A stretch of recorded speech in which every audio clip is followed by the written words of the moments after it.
Assalamualaikum warahmatullahi wabarakatuh. Jadi izinkan saya di sini untuk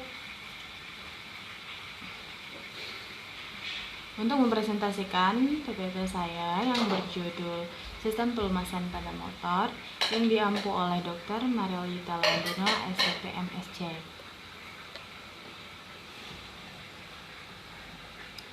Jadi pertama-tama izinkan saya untuk memperkenalkan diri. Nama saya Venya Stuti Tahir, biasa dipanggil Venya. NPM saya 2214071065. Jurusan Teknik Pertanian, Universitas Lampung. Lanjut ke pengertian. Sistem pelumasan. Pelumasan itu adalah suatu sistem atau sirkuit pada kendaraan di mana pelumas ditampung, disedot, disaring, dan kemudian didistribusikan secara hati-hati ke setiap bagian mesin. Ada juga yang berpendapat menurut Leersham pada tahun 2019 di jurnalnya mengatakan bahwa pelumasan juga bisa dikatakan sebagai media untuk melumasi komponen logam atau metal yang saling bergesekan antar mesin. Pelumasan pada sepeda motor itu menggunakan media oli sebagai alat untuk melumaskan antar logam dan besi yang bergesekan pada saat motor bekerja. Itu menurut Hendrawan 2021 di jurnalnya. Jadi bisa disimpulkan bahwasanya pelumasan itu adalah suatu pelumasan atau melumasi komponen-komponen yang saling bergesekan supaya tidak langsung gitu bergesekannya. Lanjut ke ini, sistem pelumasan itu kan oli ya, kalau misalnya dari motor ataupun dari mobil. Oli ini yang kita tahu, oli merupakan bagian penting pada kendaraan karena oli ini memiliki banyak fungsi. Fungsinya itu untuk menunjang pengoperasian bagian lainnya. Oli juga dapat melindungi bagian-bagian pada komponen motor dan mendinginkan komponen-komponen itu agar tidak mudah panas. Itu pengertian dari oli. Lanjut. Ini biasanya oli yang udah kita gunakan ya. Seperti ini bisa dilihat. Oke. Yang selanjutnya ini ada warna oli. Warna oli yang berwarna gelap atau bahkan menghitam kayak gini itu menandakan oli telah terkontaminasi oleh partikel kotoran, karbon, dan metal yang terkikis dari bagian mesin saat terjadi gesekan antar komponen. Berarti oli yang berwarna gelap ini karena adanya kotoran karbon dan metal itu menjadi satu lalu terkontaminasi. Terus hal ini juga menunjukkan bahwa oli sudah tidak lagi atau tidak bisa lagi untuk menjaga mesin dengan baik, sehingga kalau olinya udah menghitam seperti ini itu harus segera diganti. Biasanya itu digantinya berapa bulan sekali, itu bisa kita lihat di slide selanjutnya. Ini ada 4 jenis oli yang sering digunakan pada sistem pelumasan.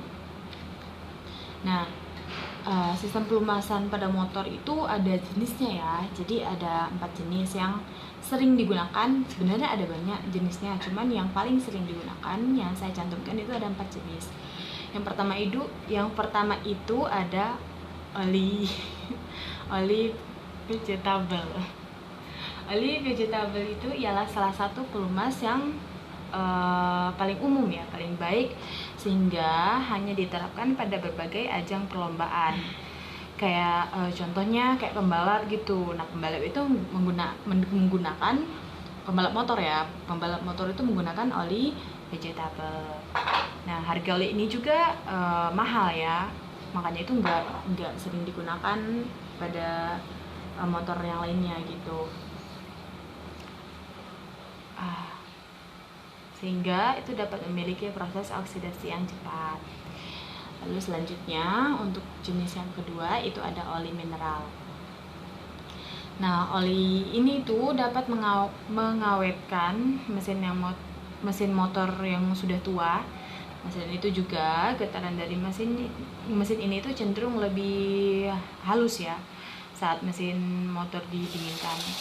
Harganya juga lebih murah dibanding dengan oli vegetable ya. Terus yang selanjutnya itu ada yang jenis ketiga, itu ada oli sentik.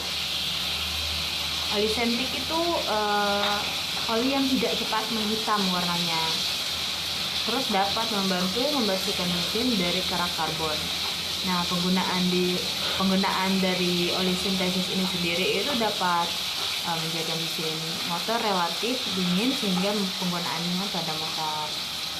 Lalu untuk selanjutnya itu ada oli semi sintesis. Untuk komponen ini, itu oli ini dapat menghasilkan kemampuan pelumasan. Pelumasannya itu pelumasan yang baik dengan harga yang relatif lebih murah dibandingkan dengan oli sintetis ya. Jadi lebih murah dari oli sintesis untuk oli semi sintesis ini. Kelebihan dan kekurangan dari kelebihan dan kekurangan dari oli. Nah, kelebihannya itu ada efek negatif pada performa mesin motor ya. Salah satunya efek negatif dari mengisi oli mesin motor terlalu banyak adalah putaran mesin akan terasa lebih berat dari biasanya. Lalu untuk kekurangannya itu, kekurangan pada oli itu sendiri, pada oli motor ya, kekurangan oli mesin juga dapat membuat suara mesin terdengar cukup keras karena timbulnya gesekan akibat pelumas yang menyebabnya tidak merata. Nah, kalau misalnya ngisi oli terus olinya itu menyebar tidak merata, itu akan mengakibatkan terdengar suara-suara yang ini ya dari dalam mesin gitu. Jadinya terdengar suara gesekan yang berisik gitu. Jadi ada 2 jenis sistem pelumasan ya. Tadi ada 4 jenis oli yang sering digunakan. Ini sekarang 2 jenis sistem pelumasan. Nah, untuk yang pertama itu ada sistem pelumasan basah, bisa kalian lihat sudah saya cantumkan. Ini ada ininya. Bisa kalian lihat.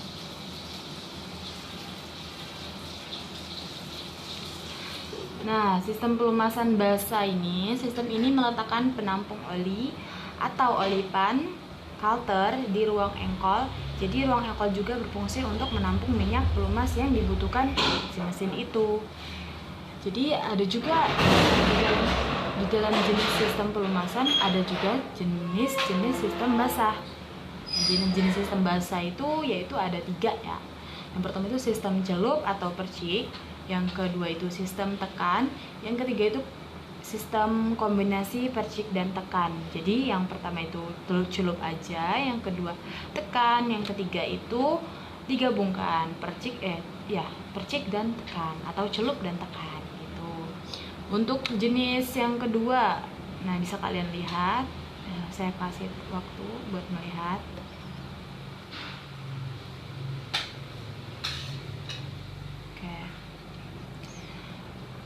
Nah, itu yang jenis yang kedua ini itu adalah sistem pelumasan kering. Dimana sistem pelumasan kering atau biasa dikenal dengan pelumasan padat ini memiliki bentuk fase padat. Karakter gesekan kecil pada permukaan bahan pelumas kering itu juga bisa disebut dengan itu bisa juga terjadi karena struktur molekul berlapis dengan ikatan lemah antar lapisan molekulnya. Jadi ini ada 2 jenis sistem pelumasan. Yang pertama sistem pelumasan basah, bisa kalian lihat lagi. Lalu selanjutnya ada sistem pelumasan kering. Untuk slide selanjutnya, ini ada komponen utama pada sistem pelumasan. Komponen utama pada sistem pelumasan itu ada pompa oil. Nah, pompa oil ini berfungsi penyedotan oli dari tangki oli dan memeras atau mendistribusikannya ke bagian-bagian mesin yang bergerak ya. Lalu yang kedua itu ada saringan oil atau biasa yang kita sebut dengan filter oil. Nah, fungsi filter oil ini filter oli ini adalah untuk menyaringkan kotor-kotoran yang ada pada oli sebelum oli tersebut melumasi bagian-bagian atau komponen-komponen yang ada di mesin. Lalu untuk selanjutnya itu ada oli ya. Nah, oli ini jelas merupakan komponen utama pada sistem pelumasan, karena tanpa adanya oli mungkin sistem pelumasan bisa mungkin ya diganti minyak, tapi nggak sebagus biasanya kita menggunakan oli ya. Oli adalah cairan pelumas yang melumasi setiap bagian komponen mesin yang bergerak untuk mencegah gesekan dan panas yang berlebihan. Lalu untuk selanjutnya itu ada coulter dan switch oil. Coulter itu berada di bagian paling bawah.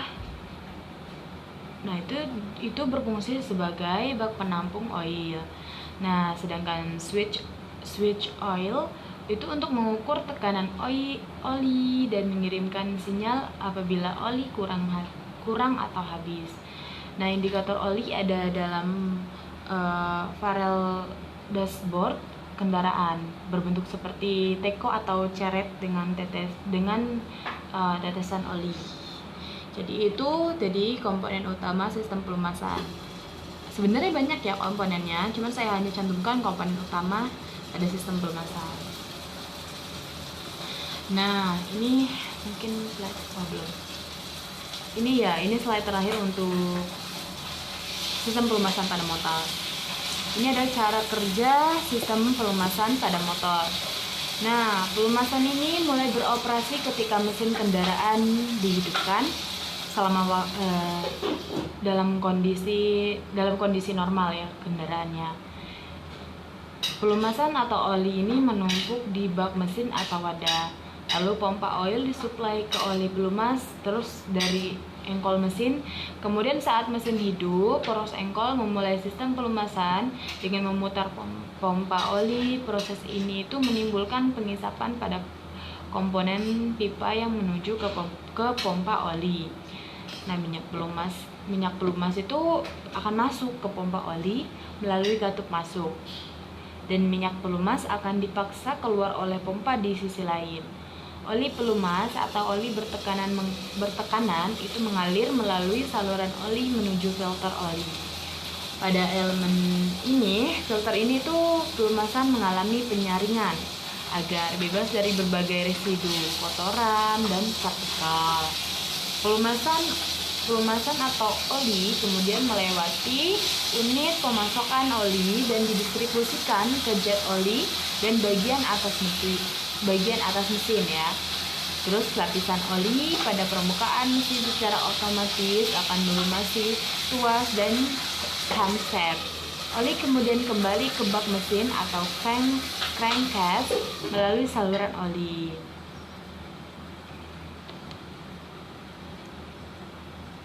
Nah, sebaliknya lagi, oli itu dari pancaran oli bawah blok silinder dihilangkan dengan penyemprotan. Oli atau pelumas inilah yang bertugas untuk melumasi bagian-bagian batang penghubung dan piston. Setiap putaran pada pelumas itu didukung oleh penyeimbangan berat ya. Jadi penyeimbangan berat itu adalah bagian poros engkol yang berbentuk seperti sekop. Peran bagian ini itu untuk menggetarkan oli yang ada di dalam bak mesin atau oli pan ketika poros engkol itu berputar. Hal ini itu untuk bertujuan mendistribusikan oli ke seluruh bagian mesin. Begitu. Jadi sudah saya jelaskan.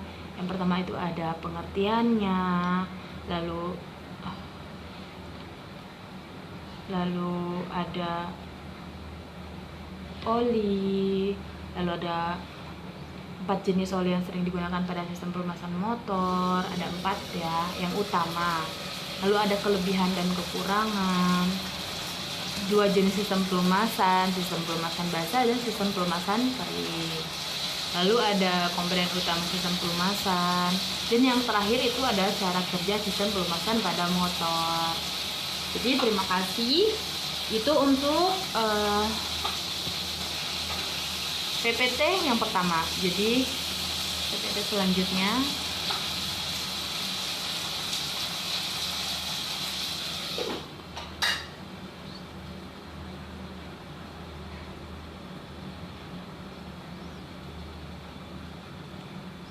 aduh nge-lag.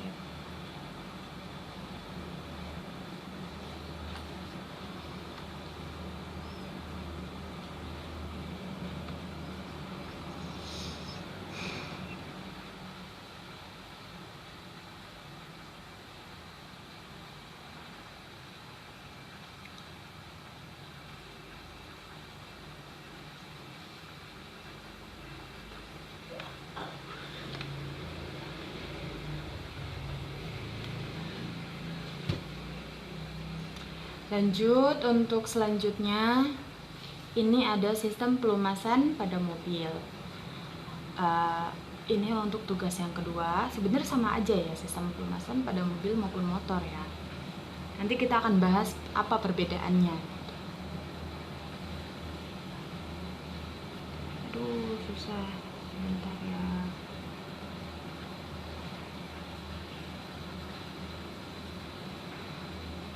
Sistem pelumasan. Oli ini memiliki peran penting dalam sistem pelumasan karena dapat mengurangi gesekan antara bagian mesin. Selain itu, oli juga berfungsi untuk mendinginkan mesin dengan bersirkulasi atau mengalir di dalamnya setelah dipompakan oleh pompa oli. Selain oli, ada beberapa komponen yang terkait dengan sistem pelumasan. Jika salah satu komponen rusak, sebentar ya, maaf.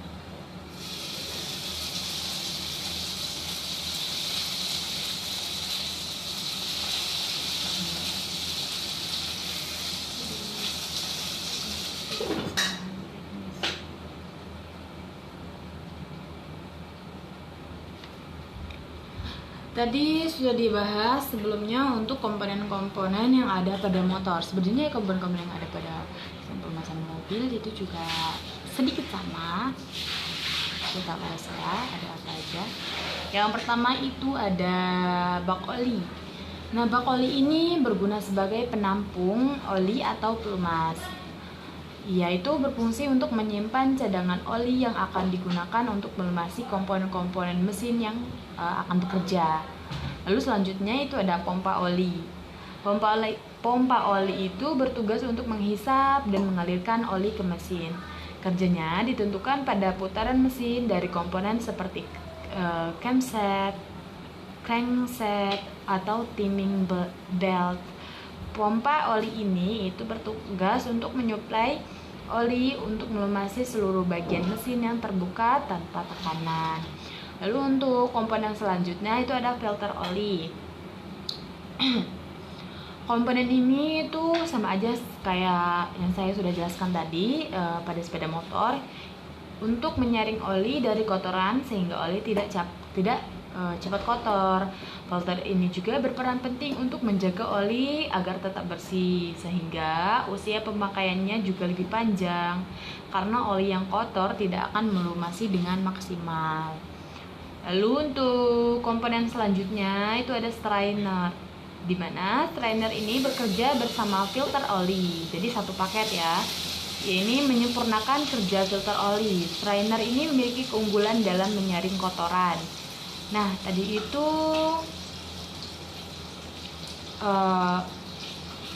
ya sama-sama untuk menyaring kotoran. Jadi satu paket yang sudah saya bilang tadi, daya saringnya ini sangat tinggi, jadi bisa menangkap kotoran hingga 1 mm.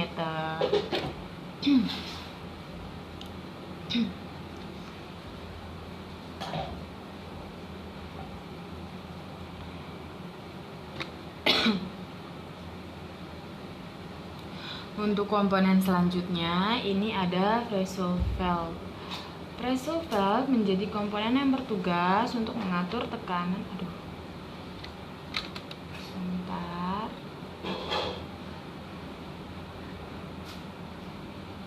Untuk mengatur tekanan dan hasil kerja pompa oli. Komponen ini itu bertugas untuk menginformasikan apakah pasokan pelumas cukup atau tidak untuk melumasi mesin. Lalu untuk selanjutnya itu ada oli galeri. Oli galeri ini merupakan sirkuit pelumas yang menjadi jalan bagi oli ke mesin. Komponen ini itu memiliki lubang pada blok mesin yang akan dilumasi. Lubang ini akan menghantarkan pelumas pada komponen tertentu yang harus mendapat pelumas. Untuk yang terakhir ini ada oli jet. Oli jet ini merupakan sebuah komponen pelumas yang berada di bawah silinder mesin. Ya, ini berfungsi untuk menyemburkan oli atau pelumas ke batang penggerak. Seperti itu untuk komponen-komponen.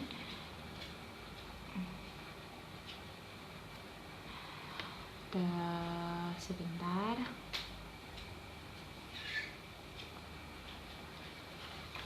Mungkin hanya itu yang bisa saya sampaikan, kurang lebihnya saya mohon maaf. Kepada Allah saya mohon ampun. Wabillahi taufiq wal hidayah. Wassalamualaikum warahmatullahi wabarakatuh.